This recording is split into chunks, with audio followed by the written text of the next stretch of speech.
Welcome to Promote, Profit, Publish. I'm your host, Juliette Clark.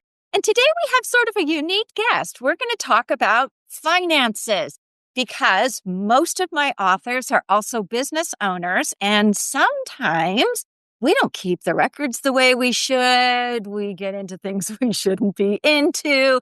And so Amanda and I are going to talk about that, and I'll introduce her in a moment. But I wanted to remind you, we have another author health business focused event on September 5th. We're going to have our magazine contributor, Carrie Cassell, back about emotional eating transformed. And the reason we're doing this, I know it seems like it doesn't have much to do with books and authors and business, but it really does, because a lot of times we sit at our desk all day and we grab snacks we shouldn't. And if we're having a really bad day, a lot of us will emotionally eat. I don't happen to be one of them, but I do know a lot of my friends, that's where they go. Mine's shopping, which I probably would be better off eating. But so you can register for that at bamagtraining.com. It's September 5th. And it really is amazing to have some of these financial and dietetic people as part of this, because, if we want to be well-rounded entrepreneurs, if we want to be well-rounded authors, we have to learn to balance our time, balance our health, balance our finances. It is all one big balancing act. So today's guest is Amanda Taylor, and she is a business and wealth strategist, real estate investor, and founder of Summit Property Investments, Metropolis, Business Development, and Expand Your Empire, a financial empowerment platform for women entrepreneurs. With over a decade of experience helping solopreneurs and small business owners build systems, secure funding, and scale with confidence, Amanda specializes in turning revenue into real lasting wealth, and her signature programs teach entrepreneurs how to build both a thriving business and a strong personal foundation financially, ensuring success doesn't just look good on paper, but actually creates freedom. A speaker and two-time best-selling contributing author, known for her clear, no-fluff approach. You can kind of see why Amanda and I like each other. We're both very no-fluff girls. Amanda blends strategy with storytelling to spark transformation. Her mission is to help women stop deferring financial decisions and start building real legacies. And any of you guys who have a business, a lot of times there's a balance of cash flow we're doing. And as well as, lead generation. There are so many aspects to our business, and we may look good inside of our QuickBook programs, but are we really building wealth? So stay tuned for Amanda. Amanda, welcome to the show. Thank you. I'm excited to be here. I'm excited to have you because, as we discussed before, we as entrepreneurs get ourselves into so much trouble. I work with everybody from don't have books, which surprises me or they keep them by hand, which is an IRS disaster audit waiting to happen, to people who have, QuickBooks and HoneyBooks and things like that. But for the most part, I feel like it's really wavy gravy when it comes to that end of the business. So, yeah, I've seen it all. I've talked to somebody, especially because I'm in real estate and business development, both sides of it. Real estate agents who run their business through their personal accounts, which is highly, highly illegal. And business owners who are solopreneurs, and they're like, I'm just getting started. I don't really pay that much attention. And they're just spending the money out of their account, and whatever they get, they put back in. And I'm like, there's so much you could be writing off. There's so much you could be tracking. There's so much you're leaving on the table by not tracking these things and separating them.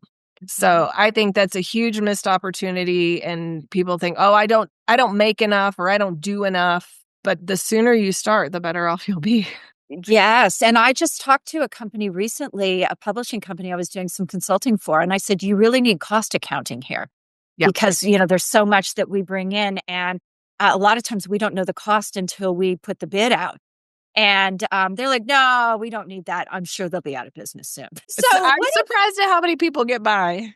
I know it's a big cash shift is what it is. So you got to do that, work that cash flow. So what inspired you to create Metropolis Business Development? And how does your approach a little bit different from everybody else's out there?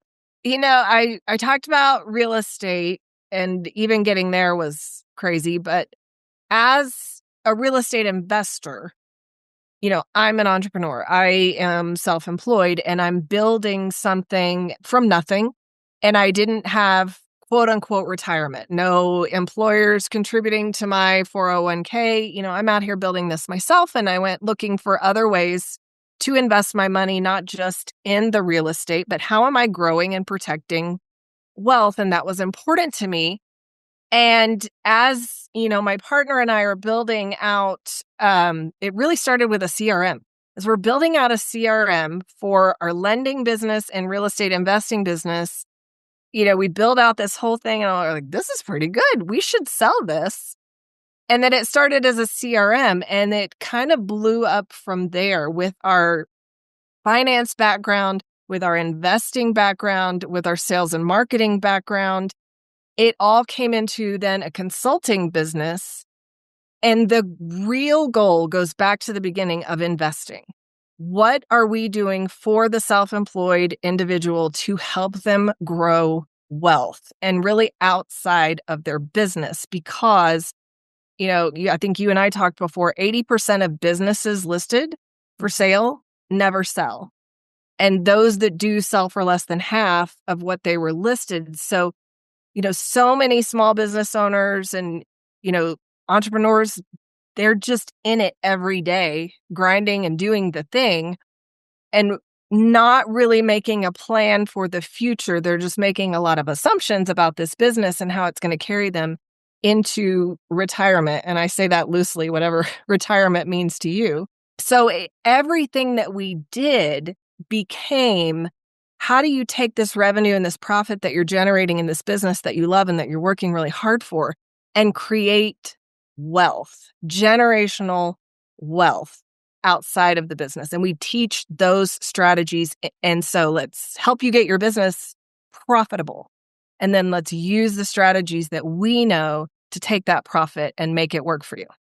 Yeah, so important. And it's the little things, like you and I talked about how many real estate agents are shocked because they've worked in corporate America and then they find out, oh, I have to pay both sides of Social Security and Medicare. I mean, it's little things like that where they're not paying their quarterly taxes. It's just, and those are the basics. Those are some of the basics. Right. And that, people, I say everything when I get, I talk about getting new clients. I meet all these people, like they have a widget, whatever that is, service, product, whatever. They love the widget. This widget is amazing. And they are so passionate about this widget. And that's it. They don't know necessarily how to market the widget or how to do the legal side of the widget and set it. Like, the business of running a business is something that has to be learned.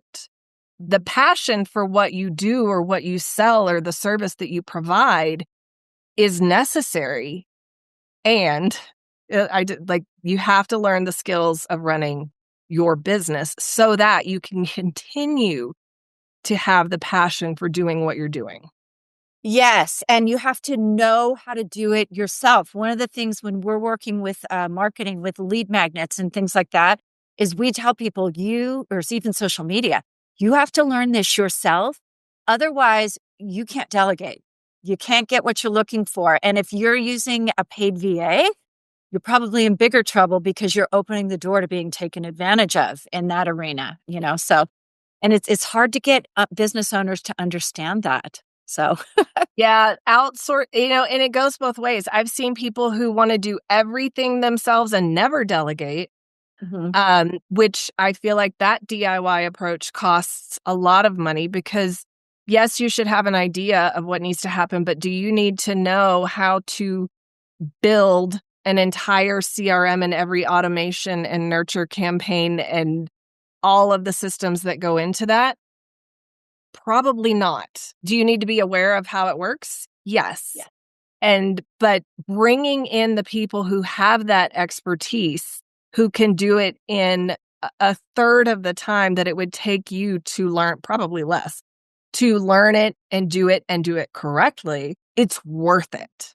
It's just worth it.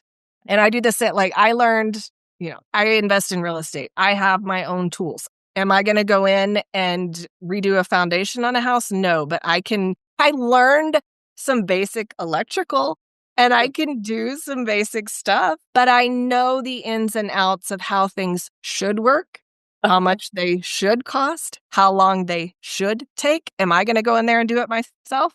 Absolutely not. Nobody wants that. Yes. And I will tell you guys, for those of you who don't know, a real estate background will give you a whole education on engineering and what's wrong with the house and what to look for. And I'm always amazed when something happens, like one of my kids will ask me something and it's like, wow, I still know the answer to that.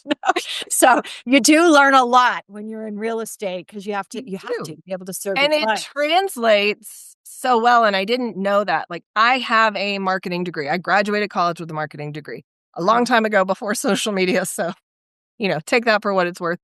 But each real estate project, every time I flip a house, that's in and of itself its own business. Yes. You start with an LLC or a trust for that property. You have to do your own, scope of work for that property, meaning budgeting and planning and material sourcing and all of these things. And then you have to do the accounting specific to that property and tracking your expenses and hiring contractors. It is in and of itself, each project is a business, and it translates. It just does.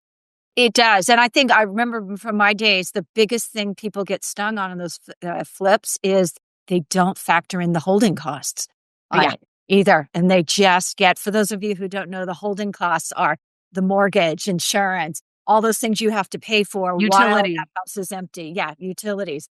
You have to property taxes if you're holding it during the time that those property taxes are due. I mean, you have to think about those things. If you're in an HOA, you have to pay the HOA fees on that property. So there's a lot there. So you guys also positioned yourself as sort of the fractional board of directors. Tell me about that, because that for me sounds like an opportunity where somebody could come in and have a fractional accountant or have a fractional marketing person. Yeah. And, like I said, we kind of position ourselves that way for the reason of that DIY approach. And you think about professional athletes, I compare it to Olympic athletes. They all have coaches. Even though they are the best at what they do, they have someone who is monitoring their progress, who is going into the details with them, who is seeing things from the outside. I tell everybody, you cannot read the label from inside the jar. If you are at a position in your business where you are the bottleneck and you are running everything yourself and you are the reason things are not progressing, you need help. If you're stuck at a certain level of revenue and you cannot figure out how to get to that next level, you need help. And there are certain things that we do when we come in and we work with clients. We call it our race to revenue. And we come in 90 days and drill down into those numbers, into those systems, into that branding, into that marketing, even into the mindset of that business owner and where we are and where we want to go and what are the pieces that we need to fill in to get there. And within our team, how do we fill in those gaps so that they can get to that next level? We can raise that valuation of that company. We can increase those profit margins, that cash flow, because they can't see either what's causing the leaks in that cash flow, where they could be adding additional revenue streams, how they could be implementing systems to take things off of their plate so that they can be doing, with the widget, the thing that they love to do and that they're so good at doing. It helps with burnout. It just makes life easier. And that's why I say, you can't do it all by yourself, even if you think you're saving money, because at the end of the day, you're not going to be able to get yourself to that next level without A, the help, and B, the expertise from those other areas. That is so true. I often joke about entrepreneurs, like they're so excited day one, they're at their desk, dressed, showered. By month 4, like the dog is on the floor looking at him going, dude, you need to shower. Like you're doing everything. You've been at I this desk forever.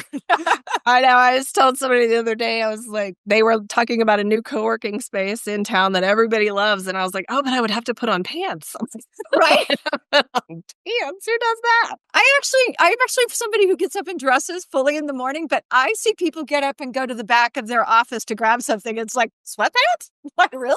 I did put on pants today. Oh, well, thank you. Thank you for You're sharing. welcome. Just for you. I feel so honored. So walk us through sort of that. If I were to sign with you today, walk us through that 90-day process. How do you onboard and what can I expect from something like this? We do what we call a race tune-up. We come in and do that onboarding call, and we bring in even our mindset coach from the beginning, because we want to know, what are your goals and what's keeping you from getting there. So it's not necessarily like we're going to come in and do a therapy session with you, but what are the roadblocks, and are they internal or external? And we're going to measure that. And we're going to look at your P&L. That is the storyteller for your business. A, do you have one? And B, Yes. what does it look like? And we're really going to drill into that. That's the number one storyteller in your business, and work through those numbers. And we have what we call an entrepreneur scorecard, which is way more in depth than your average P&L, and really gets into the nitty gritty of everything in your business, including your time as the business owner. How much are you making per hour? Oh, And love really, that. yes, because how much are you doing in your business that you don't need to be doing? So that is kind of the first thing that we do, is get all of the numbers actualized, because we talk to so many people. Oh yeah, my profit margin is 42%. And then when we really drill down and we break everything down in that scorecard, it's not. So we want a realistic picture of where we're starting. And that's what tells us where to focus first. No business is going to be the same. So it's, do we need to focus on the marketing? Do we need to shore up the expenses? Do we have a CRM? Do we have sales and marketing automation? Are we even doing any lead gen? Do we need to implement that system first? So we come in with all of those available, but we're in triage. So we have to find out what's bleeding the most, get that covered, and then work our way through the next steps. And the numbers tell the story. So that's where we start. Do you know, that is so, if I can for a minute, tell a story. That is so important. For those of you who don't know, P&L is profit loss. I had a company approach me that wanted me to buy their company, and they had great P&Ls. Then I asked for their balance sheet. And they were very, very upset with me because I signed an NDA. And I looked at the balance sheet and I was like, wait, they've got more cash than they're asking me to pay for the company? So I went back, like, is that cash included? Like, if I look right now, what's going on here? And then I started looking at their liabilities, and it didn't appear they had any, but we always have royalty liability as a publishing company. She had none. And I was like, yeah, that's not possible. So I gave it to my accountant, asked all the questions, and the accountant was like, you're right. And I went back to her and said, my accountant looked at this and kind of validated some things. And she was so upset that I had my accountant looked at it. And I thought, how odd. Like, who wouldn't have their accountant look at it and validate? So it is really important to know what you're looking at and how to read it, especially before you engage in buying the due diligence of buying someone else's company. And I didn't buy their company. I was like, I'm not quite sure that this adequately reflects what's really going on here. Yeah. And that's the thing of getting it cleaned up. And I tell all of our businesses, we start with the exit strategy in mind. Even if you don't plan on selling, I want you to know from day one what your business is worth. If an investor came in right now, what would they pay for your business? Because that tells us a number of things. A, how profitable you are. B, how much can we leverage to borrow to get you? What do you need? Do you need more inventory? Do you need staff? Do you need marketing? Do you need advertising? Like, what do you need? And how can we leverage the value of your business to get you the funding for that with the proper strategy, not to go into debt? That's a whole other, that's a whole other webinar podcast episode. But it's, what are you worth? And I ask people all the time, if you were an investor, would you invest in your business? And a lot of people aren't sure.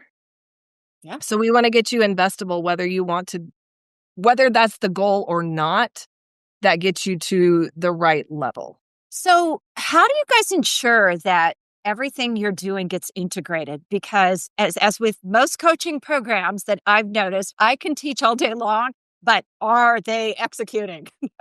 You know that show Bar Rescue? I I, don't know if you've ever seen it. I've only watched it once. I don't watch much TV. It's like I have only watched it a few, but it's the same thing. He comes in to these failing businesses and does this total overhaul, trains the staff, redoes the menu, makes it the actual facility better, like everything.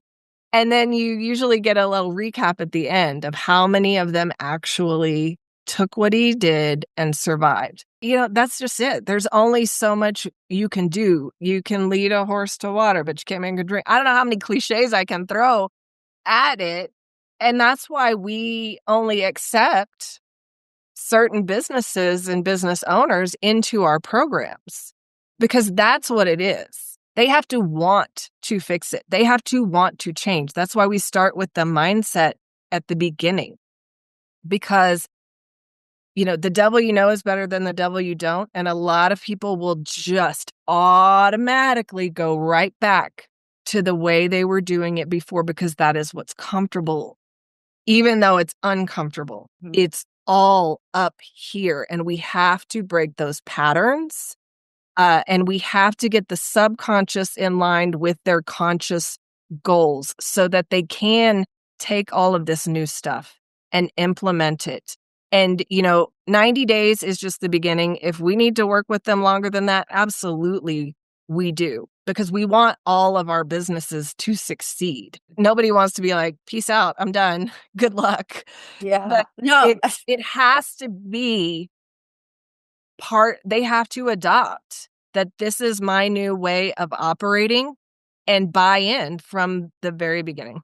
Yes. No, I was asking, I had a client one time who did a year-long program and she didn't engage. It's too early in the morning for me to get up, and because that's when our courses was. And she popped into the very last session of a year-long program and she's like, this program doesn't work. And I was so lucky that everybody else on the call was like, who are you? And where have you been? And maybe if you'd shown up, it would have worked. And I was like, ooh, I didn't have to say a word. I didn't have to do anything. Yeah. So, so there are a lot of entrepreneurs out there who, they're skeptical. They've been burned in the past with things like this. How do you overcome that? What do you do to address the trust issue? Because there's so much distrust around money. I get on calls every day that I have people tell me, I paid this person this much money to build a website and I have nothing. I paid this, I have nothing. And that floors me and makes me sick to my stomach. It's about integrity, and you can't prove integrity. You can't. But we have businesses that we've worked with. We actually are part of a TV show on E360 TV called Boardroom Battleground. And our clients are on that show and see us, or my partner is the business and finance coach. Next season, I'll be the systems and operations coach. They go through our coaching process on the show. They see us working with our clients on the show, and that business, going through the process. That's the best I can say, is like, we're on TV. But even that, you can't prove integrity. All I can do is show the results that we get for our clients, the experience that we've had, the ability that we've had to use our knowledge and expertise, especially in that creative financing thing that we were talking about before we even started recording here, to take something and mold it into a way that creates something. It's called exponential growth. We're not working linearly here. We don't have time for that. So we've got to take the tools that we have, the strategies that we know, and make something that's 10 times greater than what we started with. We're not trying to get to the next level. So when we come in with a high level of expectation for what we can do with your business, and we want you to match us. It's not the other way around. Very nice. Yeah. And it does help that you guys have so many clients that have been successful. That's one of the the things I do all the time is if you've had a great experience, go over on LinkedIn and tell people, write a review, because I think that when you look at those reviews and you see what people, are saying, it is proof of integrity on there. How do you help? This is always curious to me. How do you help people balance the need for that transformation without like massively disrupting the current operations? Because I've noticed when I work with people, like it may not be the owner so much, but the other people in the organization who don't want to change, who are so resistant to change that they become almost disruptive. Yeah. Like, well, I'm not going to do it type of thing. And as a team, that's devastating. It is devastating. And at that point, the owner has to decide and, decide. I could get into the whole etymology of that word, but it is the future of your business, and where you're going is determined by the choices that you make. And sometimes the most expensive mistake you can make is the people that you choose to do it with. And so it's up to them to decide, is it the people that I want to placate, or is it the business that I want to grow? And it's not a all or nothing thing. This is a group effort, and we're coming together to do this as a team. And if at some point that team or a team member is resistant, then the owner has to have the, come to Jesus one-on-one, like, this is where we're going. I want you to come with me. These are the things that are going to have to happen. Do you want to go? And that's a hard thing to do, especially if you've been in business with somebody for a long time. But like I said, the most expensive mistake you can make in business sometimes is who you go into it with. Yes. And I've noticed there's always one or two long-term employees that are, they're so knowledgeable, they're valuable, but if they're not in it for that transformation, you have to make some major decisions about losing that experience and, how do I bring them into this? So with a business like yours, what are the marketing channels that you've had the most success with for reaching your target audience? And who is your target audience? Our target audience is entrepreneurs, solopreneurs, anywhere in that 10K to 20K a month and really stuck trying to get to 7 figures. They have an operating business, but often they are struggling with more month than money, and they are spinning their wheels every month. They're profitable on paper, probably don't have a lot of money in the bank, Yes. and wondering why that is. So that's where we are. So they have a business, they have customers, they just can't make things come together in a cohesive way, and they are working their tail off. So we don't have specific industries that we work in. I know nobody likes to hear that, but that's just what it is. 10 to 20K a month. The business is working, but it's not cohesive. It's not connecting. It's duct taped together is what I say. Yes. The things that got you here are not what's going to get you there. And once you realize that you're stuck, that's when we can come in and really put the systems and the funding and the financing and the technology and the holistic system into place. Yes, that's very, very important. And that's a good, because you've already hit that 6-figure, which I know is a big goal for some people with that 10K a month. But then you have to look at how much is going out the door for overhead. How much is, if you're an inventory-based system, there are probably cash flow problems in there. Absolutely. And cash flow mismanagement is the number one killer of small businesses. Yes, it definitely is. So looking ahead, what are the bigger goals you have for your business the next year? And how do you plan to achieve them? Because did I put you on the spot? I mean, no, it's, I started, with the real estate investing and then the business development because we wanted people to be able to, this country was founded on small businesses, and the tax code, the majority of it, it's this thick, this much is on, small businesses and entrepreneurs, and we value that and want them to be successful. So that's why we started doing this. And then I saw a documentary called Show Her the Money. And it was talking about how less than 2% of venture capital goes to female-owned businesses. And I'm like, okay. This was the angels, the lightning, everything kind of came together. I'm like, I'm working as an investor in a pretty male-dominated area. I'm helping entrepreneurs not only grow their business, but then take that revenue or profit and invest it. women are not as confident, not as educated, and have traditionally just been told that's not our space to play in when it comes to investing. And what does that even mean? So, a year from now, I am launching, probably within a month from now, I'm launching my podcast and my community called Expand Your Empire, because I do want to educate and empower women to close the financial literacy gap, really build that confidence, and have a true education platform that is completely agnostic and unbiased when it comes to investing, and just teach all the different ways that as entrepreneurs and self-employed people, you can take your money and make it grow. Most of it's outside of the S&P 500. And I, found it by learning it myself. I don't sell any products. I just had to figure it out. And so I want other people to know, because they're not teaching us this stuff. And so it has become my passion to educate women to invest and to be invested in. So I'm just building an army of women who want to learn and grow and use their money the right way, to invest in ways that align with their values and, make money doing it. So This is awesome. So, you guys, we're going to share a couple links at the show notes for this. She has a newsletter that we can get into. And then, do you have a link for your television show? Because that sounds really interesting. I will give you that link. It's on E360 TV. The channel is Total Disruption, and it's Boardroom Battleground. So, yeah, you'll have I to love it. I love it. I'm going to go watch it and see what you're up to on there.